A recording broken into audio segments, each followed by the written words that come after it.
Assalamualaikum warahmatullahi wabarakatuh. Halo semuanya, terima kasih sudah meluangkan waktu untuk mampir dan mendengarkan cerita ini. Apa yang akan saya ceritakan bukan sekadar kisah horor biasa. Ini tentang sebuah tempat yang nyata, kabut yang setiap hari kita anggap biasa, dan tentang orang-orang yang hilang, bukan karena mati, melainkan karena tak pernah tercatat hidup. Cerita ini berlatar di dataran tinggi Dieng, wilayah Banjarnegara, Jawa Tengah. Jika kalian pernah ke sana, kalian pasti tahu dinginnya udara, tebalnya kabut, dan sunyinya kebun teh saat pagi hari. Dan dari sanalah cerita ini dimulai. Kabut yang tidak pernah kosong. Pagi di Dieng selalu datang tanpa suara. Tidak ada kokok ayam yang jelas. Tidak ada matahari yang langsung muncul dari balik bukit. Yang ada hanya kabut, tebal, dingin, dan perlahan menelan segalanya. Perkebunan teh Wonosari atas membentang di lereng selatan dataran tinggi Dieng, masuk wilayah administratif Kabupaten Banjarnegara dari Keyohan. Kebun itu terlihat indah hamparan, hijau rapi seperti karpet, mengikuti kontur tanah pegunungan. Namun keindahan itu hanya tampak jika dilihat dari jauh. Begitu kaki menginjak tanahnya, rasa yang muncul bukan kagum, melainkan asing. Udara di sana selalu basah, tanahnya dingin, bahkan saat matahari sedang tinggi, dan kabutnya tidak pernah benar-benar pergi. Warga desa Karangreja, desa terdekat dari perkebunan, sudah hidup berdampingan dengan kondisi itu selama puluhan tahun. Mereka tidak heran melihat kabut turun tiba-tiba atau hilang mendadak lalu muncul lagi tanpa pola. Bagi mereka, kabut Dieng bukan cuaca. Kabut adalah tanda. Itulah sebabnya para orang tua di desa selalu mengingatkan satu hal kepada siapapun yang hendak bekerja di kebun teh. Kalau kabut turun sebelum jam 9, jangan banyak bicara, apalagi memanggil nama orang. Larangan itu terdengar aneh bagi orang luar, tapi bagi warga setempat, itu bukan kepercayaan kosong. Karena di tanah Dieng, nama bukan sekadar panggilan, nama adalah jejak keberadaan. Perkebunan yang terlalu sempurna perkebunan teh Wonosari atas dikenal luas sebagai penghasil teh aromatik, kualitas ekspor. Daunnya kecil, tipis, dan memiliki aroma khas perpaduan wangi tanah basah, embun, dan dingin. Pegunungan teh dari kebun itu dikirim ke luar negeri, Jepang, Korea, bahkan Eropa. Banyak pembeli menyebut rasanya bersih dan tenang, seolah diminum di tempat yang jauh dari keramaian dunia. Anehnya, meski letaknya terpencil dan cuaca sering ekstrim, produksi kebun itu tidak pernah menurun. Saat perkebunan lain terganggu hujan atau penyakit tanaman, Wonosari atas justru mencatat peningkatan hasil. Saat tenaga kerja sulit didapat, kebun itu selalu terlihat cukup orang. Tidak lebih, tidak kurang. Seperti sudah dihitung dengan sangat presisi. Mandor utama kebun itu bernama Satrio. Orang asli Banjarnegara, usia hampir 50 tahun. Rambutnya mulai memutih, kulitnya legam karena dingin dan matahari, dan wajahnya selalu terlihat tenang, terlalu tenang untuk seseorang yang sudah bekerja di sana lebih dari 20 tahun, Pak. Satrio jarang berbicara soal masa lalu kebun itu. Jika ditanya, jawabannya selalu singkat, kerja saja yang benar. Jangan banyak bertanya. Pendatang bernama Rangga datang sebagai pekerja musiman. Usianya 25 tahun, berasal dari Kebumen, dan baru pertama kali menginjakkan kaki di Dieng. Ia membutuhkan pekerjaan cepat. Setelah pabrik tempatnya bekerja tutup, saat pertama kali naik truk menuju perkebunan, Rangga terpukau melihat kabut yang menutup jalan berkelok. Dingin juga ya, Pak, katanya pada sopir truk. Sopir hanya tersenyum tipis. Belum apa-apa, Mas. Nanti juga biasa. Hari pertama kerja, Rangga ditempatkan sebagai pemetik daun teh. Ia bekerja bersama belasan orang lain, sebagian warga lokal, sebagian pendatang sepertinya. Salah satu rekan kerjanya bernama Wahyu. Pemuda asal Purbalingga, orangnya ramah bonyok bikara, dan sering bercanda keras, meski suasana sekitar sunyi. Di sini enak ga? Kata Wahyu sambil memetik daun teh. Dingin, tenang, nggak kayak pabrik. Rangga mengangguk. Iya sih, tapi kok kabutnya nggak habis-habis ya? Wahyu tertawa. Yah, Namanya juga Dieng, tidak ada yang aneh saat itu. Setidaknya, belum. Kabut yang turun terlalu cepat hari ketiga kerja. Kabut turun lebih cepat dari biasanya. Jam masih menunjukkan pukul 7 pagi ketika pandangan mulai terbatas. Semak teh yang berjarak beberapa meter sudah terlihat samar. Seperti bayangan yang hampir hilang, para pekerja mulai mempercepat gerakan. Beberapa terlihat gelisah. Seorang ibu tua yang sudah lama bekerja di sana berbisik pelan, "Wis, ojo rame-rame, sudah, jangan berisik." Namun Wahyu justru tertawa keras. "Loh, kok jadi sepi? Hei Rangga, kamu di mana?" "Iya Bert." Sambil berdiri, suaranya memantul di antara kabut. Rangga merasa ada yang tidak nyaman. Entah kenapa, dadanya terasa sesak. "You, pelan-pelan," katanya. Kabutnya tebal. Wahyu melambaikan tangan. "Ah, kamu kebanyakan takut ya," berteriak, memanggil nama beberapa orang lain. Tak lama kemudian, terdengar suara Pak Satrio dari kejauhan. "Hei, jangan teriak-teriak kalau kabut turun." Wahyu hanya mengangkat bahu. Namun setelah itu, ia berjalan menjauh, masuk ke bagian kebun yang lebih dalam, mengikuti jalur petik yang tertutup kabut. Itulah terakhir kalinya. Ranjang yang tertinggal siang hari, kabut mulai menipis. Para pekerja berkumpul di titik kumpul. Satu keranjang penuh daun teh tertinggal di jalur petik bagian atas. Daunnya masih segar, seolah baru saja dipetik. "Ini punya siapa?" tanya salah satu pekerja. Tidak ada yang menjawab. Rangga merasa jantungnya berdetak lebih cepat. "Itu kayaknya keranjang Wahyu." Pak Satrio menoleh. "Wahyu siapa?" Itu membuat suasana mendadak hening. "Ya Wahyu, Pak," jawab Rangga, "yang dari Purbalingga, kerja bareng kami." Pak Satrio mengernyit. Ia membuka buku absensi. Nama Wahyu tidak ada. Satu persatu pekerja lain ikut melihat. Tidak ada yang berani bicara. Beberapa terlihat kebingungan, seolah dipaksa mengingat sesuatu yang samar. "Mas, memang ada orang namanya Wahyu ya?" tanya seorang pemetik lain pelan. Rangga tercekat. Ia yakin ia berbicara dengan Wahyu. Ia mendengar suaranya, ia melihat wajahnya. Tapi mengapa sekarang? Seolah-olah orang itu tidak pernah ada. Kabut yang menyimpan nama sore itu, Rangga duduk sendirian di barak pekerja. Udara dingin menusuk tulang. Kabut kembali turun perlahan, menyelimuti kebun seperti kain kafan tipis. Ia mencoba mengingat wajah Wahyu, tapi semakin ia memaksa, semakin kabur bayangan itu. Yang tersisa hanya suara tertawa dan satu kalimat yang terus terngiang. "Kerja di sini enak gak?" Di luar, kabut bergerak pelan, seolah mendengarkan. Dan di perkebunan teh Wonosari atas, Banjarnegara, malam itu, satu nama telah diambil tanpa pernah tercatat sebagai kehilangan. Nama yang mulai terasa asing. Malam di dataran tinggi Dieng tidak pernah benar-benar gelap. Kabut memantulkan cahaya lampu seperti dinding putih kusam, membuat jarak terasa lebih sempit dari kenyataan. Di barak pekerja perkebunan teh Wonosari atas, suara angin beradu dengan seng atap terdengar pelan, tapi terus-menerus, seperti napas panjang yang tidak pernah selesai. Rangga duduk di ranjang tingkat bawah, memeluk jaket lusuhnya. Sejak sore tadi, pikirannya tidak tenang. Bukan karena dingin, tapi karena kekosongan yang tiba-tiba muncul di kepalanya. Ia yakin ada seseorang yang hilang hari ini. Ia yakin orang itu bernama Wahyu. Ia yakin mereka berbicara, tertawa, dan bekerja bersama. Namun setiap kali ia mencoba mengingat lebih jauh, kepalanya seperti mentok pada kabut tebal, tidak bisa menembus apapun. "Kenapa? Nggak ada yang merasa kehilangan," gumamnya pelan. Di ranjang atas, seorang pekerja lokal bernama Darto membalikkan badan. "Kehilangan siapa ga?"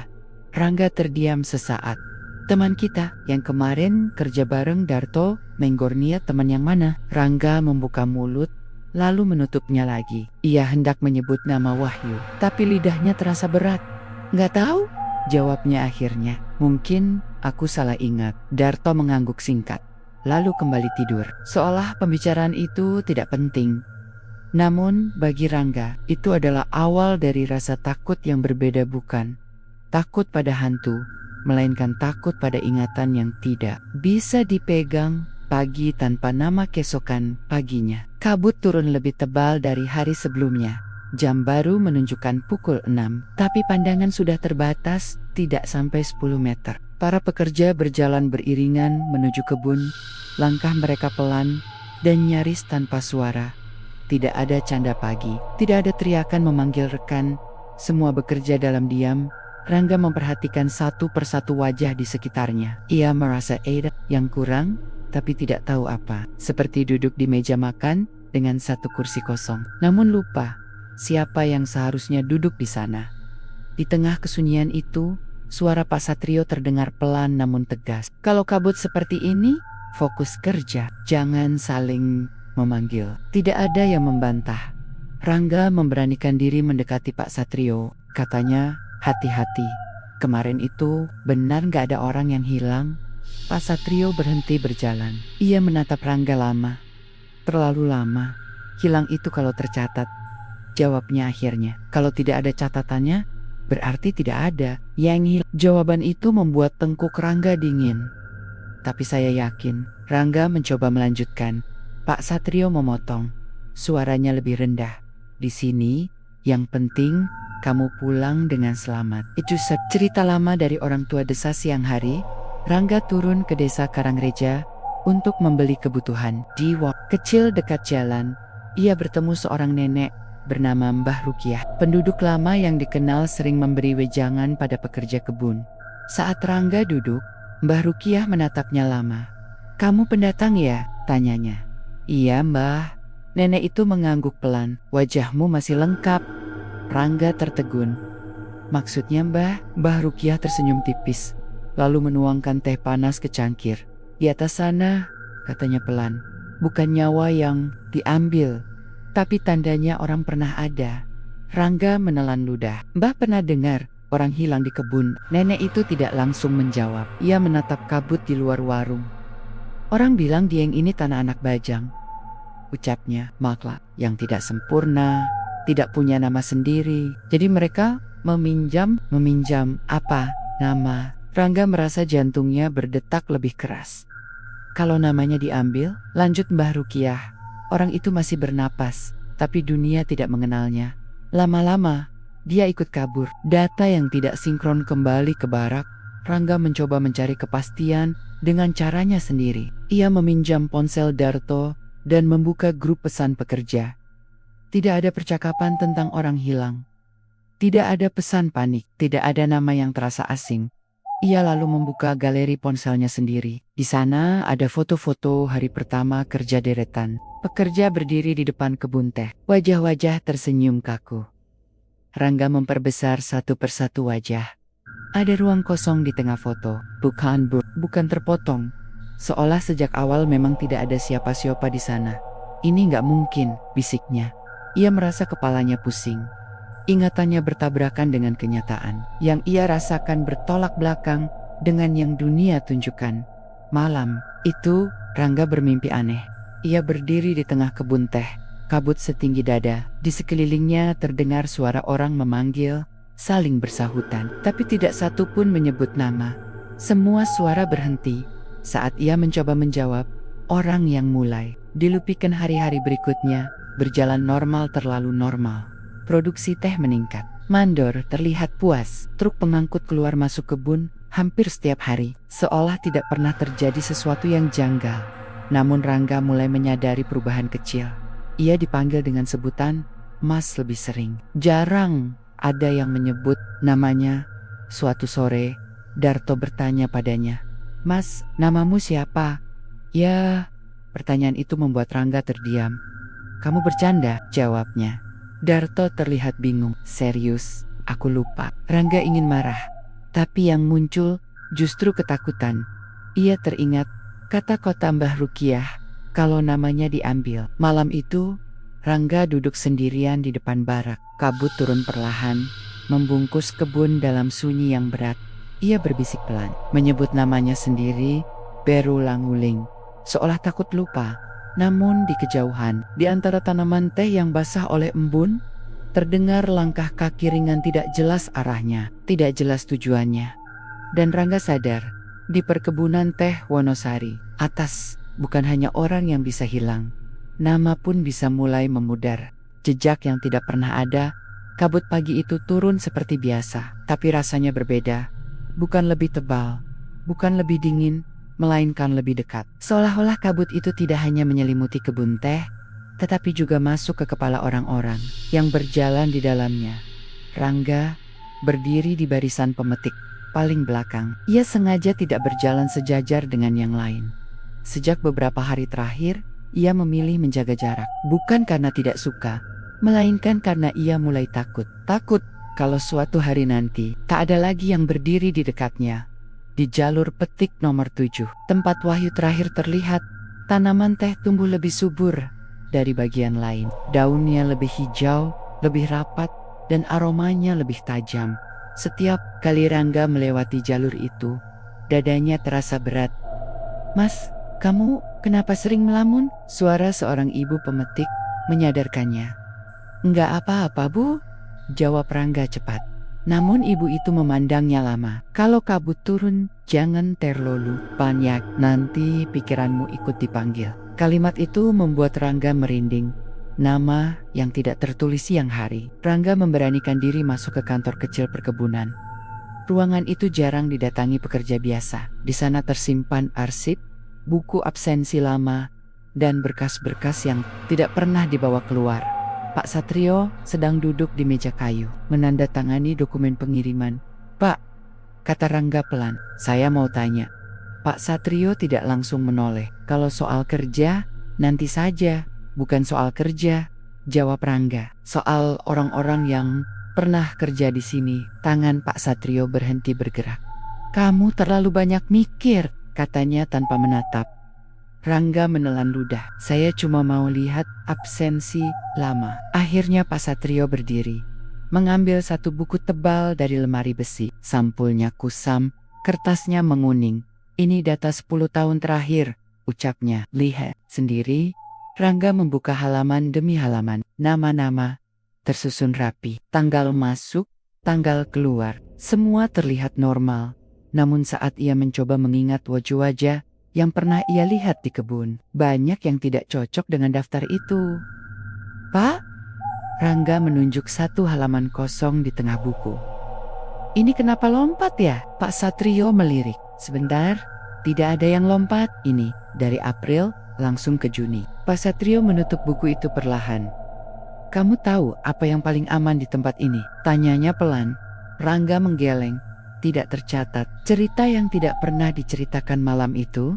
Rangga kembali menemui Mbah Rukiah. Ia merasa itu satu-satunya orang yang masih mau mengingat hal-hal yang tidak tertulis. "Kamu sudah mulai kelihatan kosong," kata Mbah Rukiah begitu melihatnya. Rangga duduk di bangku kayu warung. "Mbah, kalau orang diambil namanya, dia kemana?" Nenek itu mengaduk teh pelan. "Masih di sini, terus tidak dianggap." "Rengga Terdium anak bajang itu bukan pembunuh," lanjut Mbah Rukiah. "Mereka cuma tidak punya tempat, jadi mereka menumpang pada orang yang dipanggil kabut." "Kenapa di kebun teh?" "Karena di sana banyak nama disebut tanpa disadari." Rangga teringat teriakan Wahyu di pagi berkabut itu. "Mbah, apa yang terjadi kalau seseorang kehilangan semua jejaknya?" Mbah Rukiah menatap Rangga lama. Dia akan bekerja terus sampai benar-benar lupa kalau dirinya pernah hidup. Orang yang tidak pernah pulang beberapa hari kemudian. Satu kejadian kecil membuat Rangga hampir kehilangan akal. Seorang pemetik perempuan tidak kembali ke barak. Sotsor, tidak ada kepanikan, tidak ada pencarian beser-beseran. Pak Satrio hanya berkata, "Kurang satu, ya." Dan besoknya, jumlah pekerja tetap sama. Rangga mencoba bertanya pada Darto. "Masih ingat Bu Sri?" tanyanya. Darto berpikir sebentar. "Bu siapa?" "Yang biasa petik di jalur 5. Darto menggeleng. Di jalur 5 cuman ada 2 orang. Dari dulu, Rangga merasa kakinya lemas. Ia yakin Bu Sri ada. Ia pernah meminjam gunting darinya. Ia pernah mendengar suaranya, tapi sekerong dunia menolak mengakui itu. Kabut mulai mengenal Rangga sejak kejadian itu. Kabut sering turun tepat di jalur tempat Rangga bekerja. Tidak terlalu tebal, tapi cukup untuk membuatnya merasa diawasi. Ia mulai mendengar bisik, bukan suara jelas, melainkan seperti gumaman orang yang mencoba menyebut sesuatu, tapi lupa caranya. Suatu sore, saat sendirian di jalur petik, Rangga mendengar namanya dipanggil. Pelan, dekat, Rang. Ia menoleh cepat. Tidak ada siapa-siapa, hanya kabut dan daun teh yang basah. Dadanya berdebar keras. Ia teringat larangan orang tua desa, jangan menjawab panggilan saat kabut turun. Rangga menunduk, menahan napas, dan berjalan menjauh. Namun sejak hari itu, ia sadar satu hal yang paling menakutkan. Kabut sudah tahu namanya, jejak yang menghilang, pelen-pelen malam hari. Rangga mencoba menelepon keluarganya di Kebumen. Sambungan tersambung, suara ibunya terdengar. "Ibu," katanya lega, namun di seberang sana, terdengar jeda panjang. "Maaf," suara ibunya ragu. "Ini siapa?" Rangga terdiam. "Ibu berkanda?" "No, ini. Kok rasanya asing?" Telepon terputus. Rangga menatap layar ponsel lama-lama. Nama kontak ibunya masih ada, tapi fotonya tidak muncul. Ia mulai menyadari, jejak hidupnya tidak hilang sekaligus. Jejak itu dikikis perlahan, dan di perkebunan teh Wonosari Atas, Banjarnegara, setiap daun teh yang dipetik dengan sempurna selalu dibayar dengan sesuatu yang tidak pernah dicatat. Perjanjian yang tidak pernah ditulis. Kabut pagi itu turun lebih cepat dari biasanya. Belum pukul 6, tapi kebun teh sudah tenggelam dalam putih yang dingin dan bisu. Suara langkah para pemetik terdengar teredam, seolah tanah sengaja menelan bunyi agar tidak sampai kemana-mana. Rangga berdiri lama sebelum masuk jalur petik. Ada rasa berat di dadanya, seperti ada sesuatu yang menahan kakinya agar tidak melangkah terlalu jauh. Ia sadar satu hal, sejak beberapa hari terakhir, kabut tidak lagi hanya menyelimuti kebun, tapi juga mengitari dirinya, kemanapun ia pergi. Kabut terasa lebih tebal di sekitarnya. Mandor yang tak bisa lagi menghindar hari itu. Rangga tidak langsung bekerja. Ia menunggu Pak Satrio di depan kantor perkebunan. Saat mandor itu datang, Rangga berdiri menghadangnya. "Pak," katanya lirih tapi tegas, "saya mau bicara sekarang." Pak Satrio menatap wajah Rangga lama. Tatapannya bukan marah, bukan kaget, melainkan lelah. "Kamu sudah terlalu jauh," ucapnya pelan. "Justru karena itu, Pak," jawab Rangga, "saya nggak mau hilang tanpa tahu apa-apa." Pak Satrio menghela napas panjang, lalu membuka pintu kantor. Masuk. Ruangan itu terasa lebih dingin. Dari luar, bau kertas lama dan teh kering bercampur, menciptakan aroma yang aneh. Tidak sepenuhnya tidak enak, tapi membuat dada terasa sesak. Pak Satrio duduk di kursinya, sementara Rangga berdiri di depan meja.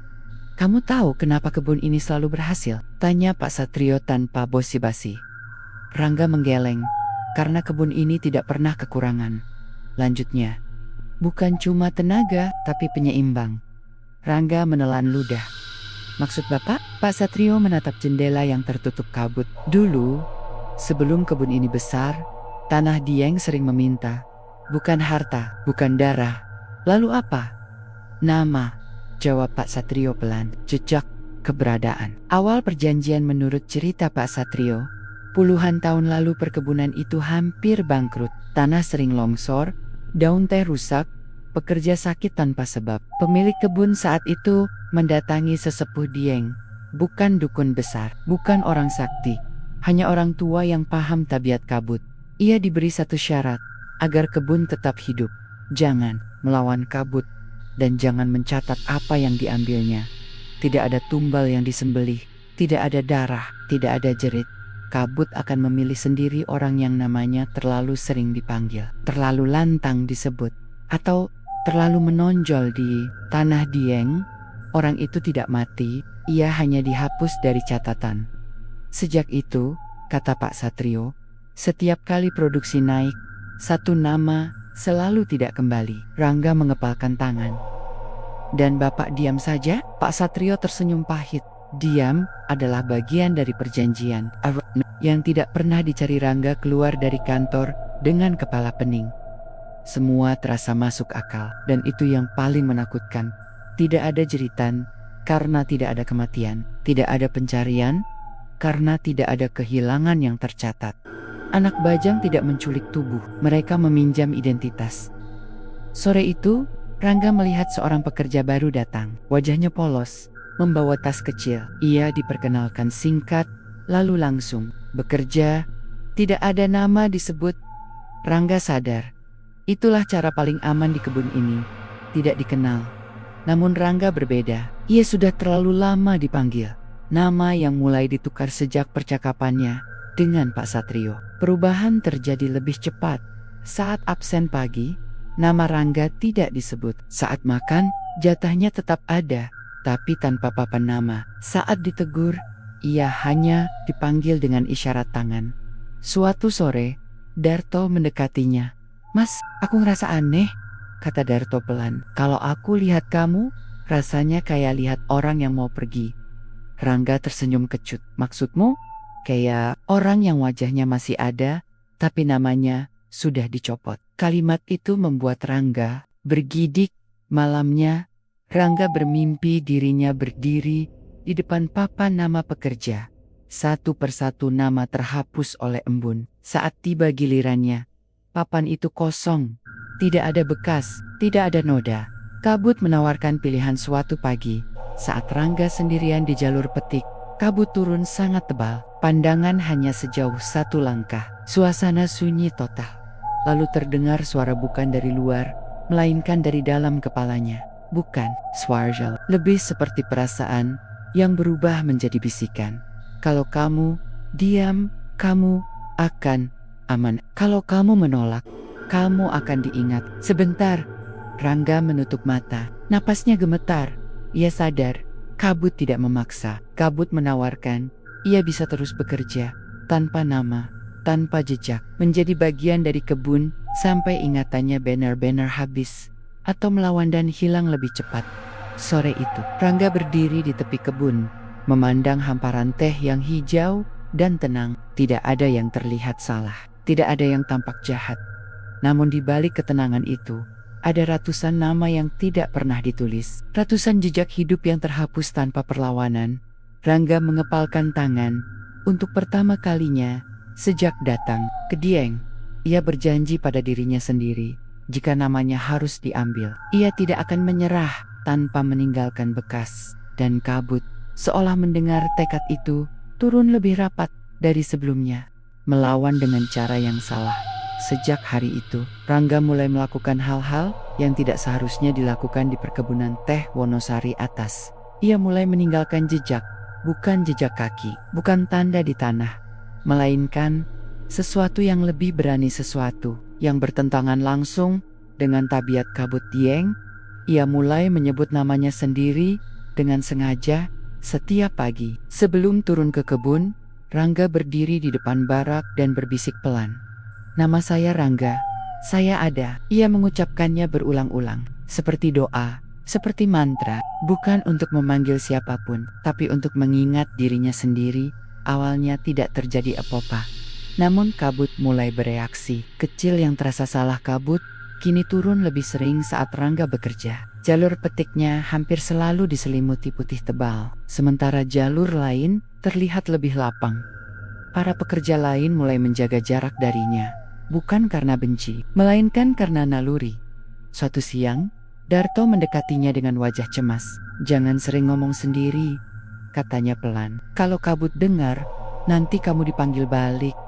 Rangga tersenyum lemah. "Kalau aku berhenti ngomong, namaku makin cepat hilang." Darto, ia tidak membantah, tapi juga tidak mendukung di tempat itu. Diam selalu lebih aman daripada benar. Nama yang mulai berpindah hari demi hari. Rangga mulai merasakan perubahan yang lebih nyata. Saat ia memperkenalkan diri pada pekerja baru, mereka mengangguk, tapi keesokan harinya, mereka tidak mengingatnya. "Mas, kemarin kita sudah ketemu belum?" tanya seorang pemetik muda. "Sudah," jawab Rangga. "Oh ya, kamu tanya namaku." Pemetik itu terlihat bingung. "Namamu siapa ya?" Rangga terdiam cukup lama sebelum menjawab. Dan saat ia menyebutkan namanya, ia merasakan sensasi aneh di dadanya, seperti ada sesuatu yang tercabut sebentar, lalu kembali dengan posisi yang tidak pas.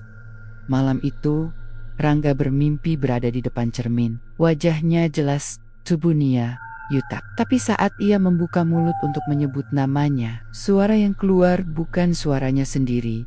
Ia terbangun dengan napas terengah. Kesalahan fatal puncaknya terjadi pada suatu pagi, berkabut tebal. Salah satu pekerja terpeleset di jalur petik dan terjatuh. Tidak parah, tapi cukup membuat suasana panik kecil. Tanpa berpikir panjang, Rangga berteriak keras memanggil namanya sendiri. "Rangga, tolong kesini!" Suara itu menggema di kabut. Seisi kebun mendadak sunyi. Tidak ada angin, tidak ada suara burung, bahkan daun teh pun diam. Kabut di sekitar Rangga bergerak perlahan, seperti berputar, menutup pandangan sepenuhnya. Ia tidak bisa melihat apapun, bahkan tangannya sendiri. Lalu terdengar suara langkah kecil, ringan, banyak, seperti anak-anak berlari di tanah basah. Rangga gemetar. Ia sadar, ia baru saja melakukan larangan paling besar. Anak bajang, tidak marah. Suara itu tidak menyeramkan, tidak mengancam, tidak marah. Justru terdengar, ingin tahu. Di tengah kabut, Rangga mendengar bisikan yang lebih jelas dari sebelumnya. "Kamu memanggil dirimu sendiri, berarti kamu ingin dikenali." Rangga menutup mata. "Aku cuma mau tetap ada." "Kalau tetap ada, kamu harus berbagi." "Berbagi apa?" "Namamu." Kabut terasa lebih dingin, menyentuh kulitnya, seperti tangan kecil yang ragu. Rangga ingin lari, tapi kakinya tidak bisa bergerak. Satu nama tidak cukup untuk semua, tapi namamu bisa dibagi. Jejak yang retak setelah kejadian itu. Rangga tidak langsung hilang. Justru sebaliknya, namanya masih ada, tapi tidak lagi utuh. Beberapa orang mulai memanggilnya dengan nama yang salah. Ada yang menyebutnya Raga, ada yang memanggilnya Angga, ada yang hanya ingat suaranya, tapi tidak wajahnya. Setiap variasi itu terasa seperti potongan kecil yang terlepas dari dirinya. Pak Satrio akhirnya mendekatinya. "Kamu sudah melanggar perjanjian," kata mandor itu datar. "Saya cuma ingin diingat," jawab Rangga. Pak Satrio menggeleng pelan. "Di sini, diingat terlalu lama itu berbahaya." Malam itu, Rangga duduk di pinggir kebun teh, menatap kabut yang bergerak pelan di antara tanaman. Ia sadar, perlawanan yang ia lakukan bukan membuatnya lebih aman, melainkan membuat kabut lebih tertarik. Anak bajang tidak ingin membunuhnya. Mereka ingin mengenalnya, dan itu jauh lebih berbahaya. Di perkebunan teh Wonosari atas Banjarnegara, nama Rangga kini tidak lagi utuh, namun belum sepenuhnya hilang. Ia berada di antara dua keadaan. Masih ada, tapi sudah mulai dipinjam. Orang yang tidak bisa dipanggil. Kabut turun sejak dini hari, dan tidak pernah benar-benar pergi. Pagi itu, kebun teh Wonosari atas terlihat seperti dunia yang belum selesai dibuat. Garis batas antara tanah dan langit menghilang. Segalanya putih, basah, dan dingin. Para pemetik berjalan pelan, nyaris tanpa suara, seperti bayangan yang lupa bagaimana caranya berbicara. Rangga ikut berjalan di antara mereka, atau setidaknya tubuhnya ikut berjalan. Ia mulai menyadari sesuatu yang ganjil. Sejak bangun tidur, tidak ada satupun orang yang menyapanya. Biasanya, meski hanya dengan anggukan atau lirikan mata, keberadaannya masih diakui. Tapi pagi itu, semua orang berjalan, melewatinya begitu saja. Tidak menghindar, tidak menabrak, hanya seperti melewati ruang kosong. Rangga berhenti melangkah. Satu orang lewat, dua orang lewat, tidak ada yang menoleh. "Mas," Rangga memanggil pelan, mencoba pada seorang pemetik di depannya. Tidak ada reaksi. Ia memanggil lebih keras. "Pak!" Orang itu tetap berjalan, bukan karena tidak mendengar, melainkan karena tidak merasa dipanggil. Nama yang tidak sampai di jalur petik. Rangga mencoba bekerja seperti biasa. Tangannya masih bisa memetik daun teh. Keranjangnya masih terisi. Secara fisik, ia belum menghilang. Namun, ada sesuatu yang hilang. Dari setiap gerakannya pengakuan, saat jam istirahat, Rangga duduk di bangku panjang. Jatah makannya sudah ada di sana. Seperti biasa, tapi tidak ada tulisan nama. Tidak ada yang mengantarkannya. Ia makan dalam diam, dikelilingi suara sendok dan piring, tapi tak satu pun suara ditujukan kepadanya. Seolah-olah dunia masih menyediakan tempat. Tanpa perlu tahu siapa yang duduk di sana, Darto akhirnya duduk di ujung bangku yang sama, tidak menatap Rangga, hanya menunduk. "Mas," kata Darto pelan, ragu. "Kamu masih di sini kan?" Rangga menoleh cepat. "Iya, aku di sini." Darto menghela napas lega, tapi wajahnya tetap tegang. "Aku nggak bisa nyebut namamu." Kalimat itu menusuk lebih dalam dari apapun. "Setiap mau nyebut," lanjut Darto, "kepalaku sakit, kayak ada yang nutup." Rangga tersenyum pahit, berarti prosesnya sudah jalan. Ingatan yang mulai bokor sore hari, Rangga mencoba mengingat sesuatu yang sederhana, alamat rumahnya di Kebumen. Ia duduk di barak, menatap dinding kayu, dan memejamkan mata. Nama desa, masih ingat? Nama kecamatan? Samar, nama jalan, HILANG.I. Mencoba mengingat wajah ibunya. Ada bentuk, ada rasa, tapi detailnya seperti tertutup embun. Rangga mulai panik. Ia mengambil ponselnya, membuka galeri, mencari foto lama. Sebagian besar foto masih ada, tapi wajah dirinya sendiri terlihat aneh, seperti di foto terlalu dekat dengan kabut. Fokusnya meleset, garis wajahnya kabur.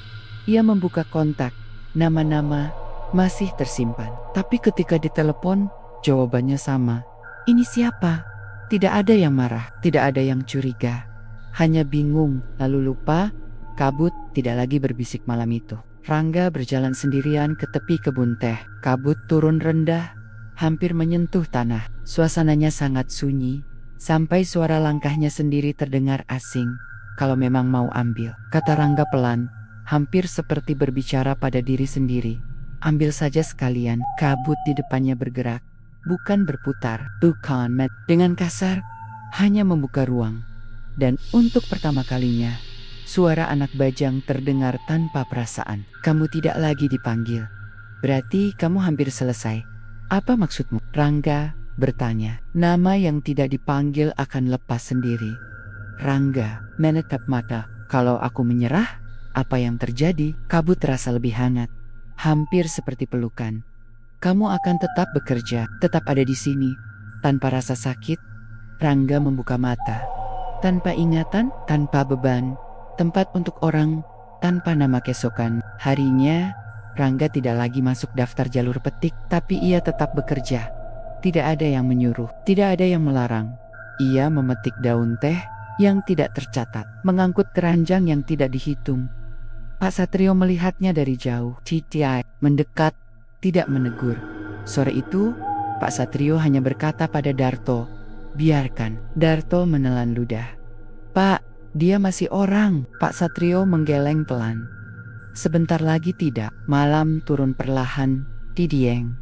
Kabut menutup kebun seperti biasa. Tidak ada yang berubah bagi dunia luar.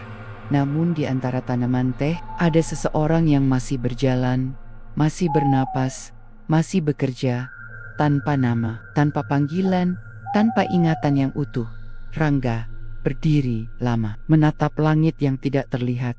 Ia mencoba mengingat satu hal saja, siapa dirinya, tapi yang tersisa hanya rasa dingin dan keinginan aneh untuk terus berada di sana. Di perkebunan teh Wonosari Atas, Banjarnegara, Rangga kini tidak bisa dipanggil lagi. Dan itu adalah tanda terakhir sebelum seseorang benar-benar tidak pernah ada. Nama yang tidak pernah ada. Kabut pagi itu turun seperti biasa. Tidak lebih tebal, tidak lebih dingin, tidak membawa tanda apapun. Di perkebunan teh Wonosari Atas, hari berjalan normal. Para pemetik berangkat sebelum matahari muncul, berjalan beriringan dalam diam. Keranjang disiapkan, jalur petik dibagi, mandor berdiri di kejauhan, mengawasi seperti biasa. Tidak ada yang merasa ada yang kurang. Padahal di antara mereka ada satu orang yang masih berjalan tanpa satupun orang menyadarinya.